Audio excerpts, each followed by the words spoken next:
I've had people here mothers who have wanted to take their own life and showed up at an event of mine and got a message and changed their whole life. They wanted to live again. Welcome to Detox with Dina and Friends. I'm your host, Dina Theodora, singer, songwriter, and actor. My aim for this podcast is to empower, motivate, and inspire you. Well, I am so excited that we have the amazing Sherry in-house. Thank you for having me. Yes, I'm so excited. This is our first time that we've had a medium in-house, and how exciting it's going to be to get an idea of how it all started and your journey and how it came together. And sometimes I wonder, is it something that it's innately given to you, and sometimes things you're just born with, right? I'm a true believer that we all have it. Okay. I believe, so children up to about 4 or 5 years old see spirit very clearly. Then what happens is as they get older, they start to get influenced by us. There's no such thing as imaginary friends and so forth. So they let it go. Then they don't want to be weird as they go into the teenage years, and then Yes. it kind of gets put.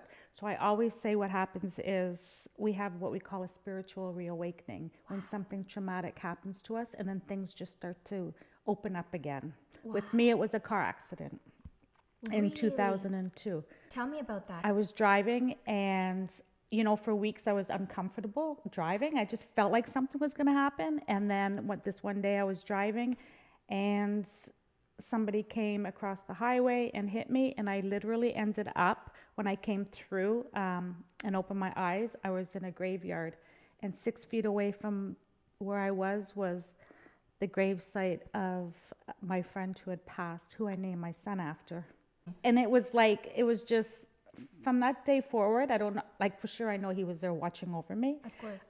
But from that day forward, it was just, I just let it out. But it was kind of like, mediumship isn't so taboo anymore. It's the new wellness.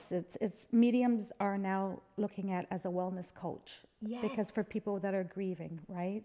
And to have that intuition and how to be able to bring out that intuitiveness and like you said, the wellness, right? Mm-hmm. That's a big part of what your journey was. Yes, and we all have that journey. And we're always scared of people don't want to talk about things like that, whether it's got to do with religion or beliefs or family. I'm very fortunate that I have a lot of support on my side. Tell us a little bit about the mediumship and how, what's entailed in receiving the messages. Is there a certain ritual or certain sort of steps that you take to get those messages? With me, I do a little bit of meditation. I tried to connect with the person by either watching each other or just on a meditation. And then what happens is, I always say, I'm the conduit. I'm it's like a 3-way call. So it goes from, so you would be the receiver, I would be the conduit, and then we would have the spirit. So spirit, messenger, receiver. So I usually say the receiver or the sitter. And that's usually how it goes. And I always say, I'm a true believer that whoever comes to me for a reading, Yes. my life has similarities to their life, and that's why Spirit has chosen me to be their messenger. So I call it my personal dictionary. They use everybody I've ever met in life and everything I've done in life as a dictionary for me to relay messages to you. That is absolutely beautiful that you mentioned, because I remember in an earlier episode, we were talking about how we're all connected and we all have bits and pieces of us that are that same energy. So the fact that you mentioned that, it's beautiful. I saw one of your amazing speaking episodes where you were talking to an individual that was responsible, I guess, for his passing. But in that sense, you were able to pick up that he was a hairdresser, that he was a twin. You saw the sign, and it was the Gemini sign. The Gemini sign, Okay. yes. And then it was like he was making fun of people in the audience Wow. that had bad hair. And it all just together. And I was just like, there's something about hair with this guy, because he keeps laughing, saying he can do something special. And it was like, I didn't want to point anybody out in the audience, but it was Oh. kind of like, and then this woman put her hand up in the air and she was like, oh my gosh, that's my brother. He was a hairdresser and he took his own life. Is it common that these voices, they come and then they pass? How does that affect you? I have a deal with Spirit, and A what spirit? I have a deal. A deal. A Oh, deal. We have a deal, Okay. and the deal is, I like going out partying. I like to dance. Like to go with my girlfriends. I like to have dinner. yeah. When I'm doing all that, Yes. leave me alone. Okay. Then I'll always be available. There has been times, and I don't do it in public. I would never go into somebody else's private space like that and just walk up to somebody. Yes. You just don't know if Or when somebody's you're ready having a for it. personal time of your own, right? And you don't want anyone to really come. Right? It's like, excuse me, I'm in the middle of something. Yeah, exactly. So there you go. You have a deal, and so it's kind of like they respect that. Mm-hmm. Amazing. I wonder. I mean, is it something natural that past loved ones will always try to communicate with us? Always through signs. Okay. When you get that, I always say, when you get that gut feeling that something doesn't feel right, Yes. why are you getting that? It's your intuition. There's often spirits that, like you mentioned, that they pass, and it's natural that they want to communicate. What sort of messages do you feel that loved ones want to communicate often? The number one question would be the one message that they would want to give is that they're okay. Death is something, doesn't matter who you are, how much money you have, we all go the same place in the end, right? And it's okay. Death, it's okay, but we miss it. But I always say, do you know the reunion that your loved ones have walked in on? The people that they haven't seen in years, the mothers and the fathers and the brothers and the sisters, like we'll see them all again, but now it's their time. Like they walked in, like I try not to be selfish when I want my mom here, but I know she's with her brothers and sisters, and That's amazing. and I know one day I'll see her again. That's so comforting to be able to mention to others that are hurting and just don't know what happened to their loved ones. And the fact that you're able to reassure people that there is an afterlife. And does that necessarily mean that there are both sides of the afterlife, as people mention? Like heaven and hell? Yeah. I've never experienced bad spirit. Wow. I don't know if it's because they know not to mess with me, or everybody, I've seen people come through with apologies for horrible things that they've done to people. Really? Wow. Wow. And it's taken weight off of people's, like whether it's something as they were as a child or something, and it's just something that really, I've had people here mothers who have wanted to take their own life and showed up at an event of mine and got a message and changed their whole life. They wanted to live again. Wow. Like those are the moments, like I just got goosebumps. Like those are the moments that's why I do it.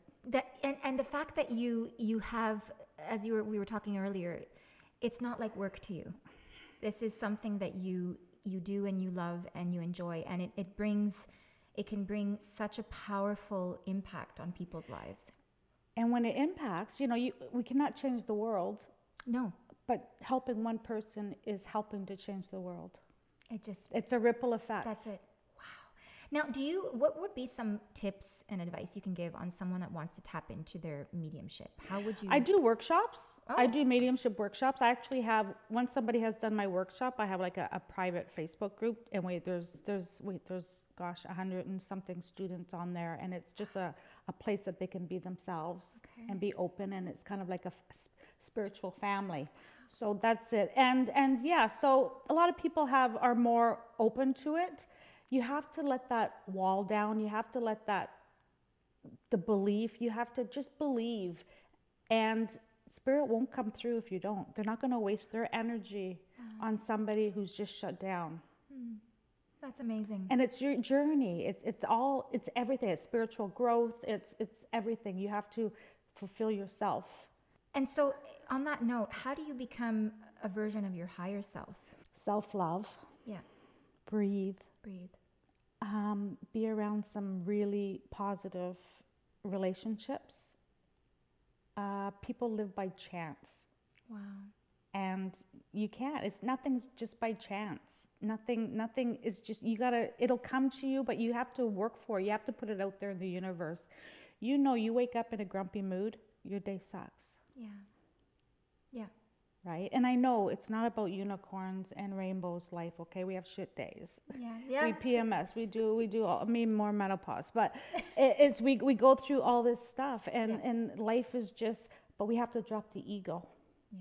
We have to drop the ego and embrace our flaws, because nobody's perfect. And I find that when you mentioned about the ego, so many people are living in the wants and the desires, and they forget about the presentness of the centeredness, right? And that's a space where it's like, it's a sacred space to tap into.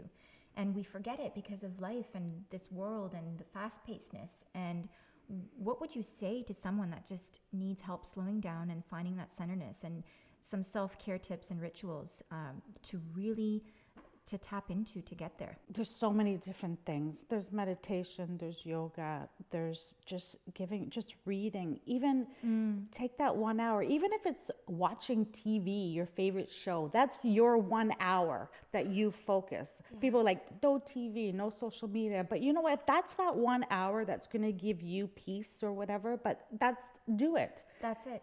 Do it. It doesn't matter what's good for you, what's good for me. It's going to be different. It's almost like a meditation of its own, because it takes you away from thoughts that don't serve you, let's say. When you're watching a movie, right? It's like you're watching a movie. You don't want anybody interrupting you. You're your focus. It's like your time. Do you have a specific personal ritual that you do every day that helps? Oh, I'm kind of like all over the map. Like I'm human. Well, yes. Sort of. I always say we're spirits living in a human world, right? Right. So I wake up and I can be grumpy, and I'm like I said, I'm like everybody else in the world. But I tried to take the breathing. I tried to like count to 4. I tried to just relax. Through COVID, the last couple of years, we've all learned something about ourselves. That's it. And about the people around us. Yes. And it's kind of clean house. That's absolutely it. And we've had to kind of learn so much about ourselves through this time, and the challenges that everyone is facing all together, cumulatively. What matters? Yeah. What matters, and it's what matters to you. Yeah. It's what you have to be happy with yourself first. Yeah. Before anybody else can. You can be happy for them as well. And I always say, like, your body, like even sicknesses and stuff, like the one thing I learned in Chinese medicine was, yes, that's right. The word disease. The word disease comes from your body being at dis-ease. Dis-ease, that's it. And it's like when you worry, and it's everything, you're holding everything in, and it just eats you. That's why be around positive people. You're like a sponge. Yes. And when a dry sponge is so light, and then what happens is you go around certain people, and then when you leave, you're like this soaking wet sponge, because you've just sucked in all their energy, and then your back aches, you get a headache. Yes. It's you have to cleanse, like sage, Palo Santo. So you use that to cleanse. It helps you. Yes, Okay. yes, and it's a nice smell, and it's very soothing. And I love it. Yeah. Those are some amazing tips, because I know when people are out, they come back, they feel heavy. And I'm sure that sometimes, does it affect you when you're dealing with some, you mentioned you only get the good spirits, but how do you just release and cleanse of that whole, After an event, so a 2-hour event, there could be anywhere between 8 to 12 to 15 to 20 readings. Wow. I'm usually on the couch for the next 2 or 3 days. Right? Because it just takes so much. I'm exhausted. Wow. People think I do this every hour, 8 days a week, 7 days a week. No. Impossible. No. Yeah. I do a few a week because that's all I can. I have to take care of myself. If I don't take care of myself, how am I going to be anything to spirit? You know what? It's so important that you mention, because people tend to burn themselves out on other things too, right? When it comes to any work, you have to have that time to just give yourself that sacred space. What would you advise to increase intuition? Thanks again for joining in. Make sure to subscribe, like, share, and comment below. Make sure to also find us on Instagram @DetoxWithDina and my personal page @DinaTheodora. Stay tuned and catch you next time.